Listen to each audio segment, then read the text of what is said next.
Hi guys, আসসালামু আলাইকুম। আমার পানির ব্যবস্থা আমি এই ওয়াটার মিটারটা আমি তৈরি করছি। তো এটার ভিতরে মুরগি এবং আমার ফার্মের সবগুলো মুরগি এটার ভিতরে পানি খাবে। তো ওই জন্য আমি এটা তৈরি করছি। দেখেন, এটা হচ্ছে একদম ডাইরেক্ট 1000 ফুট পানি যখন আসছে, মুরগি এগুলো খাইলে কিন্তু মুরগি হবে না।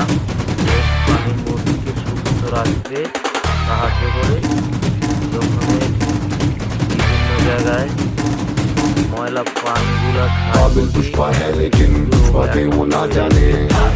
এই ব্যবস্থাটা একদম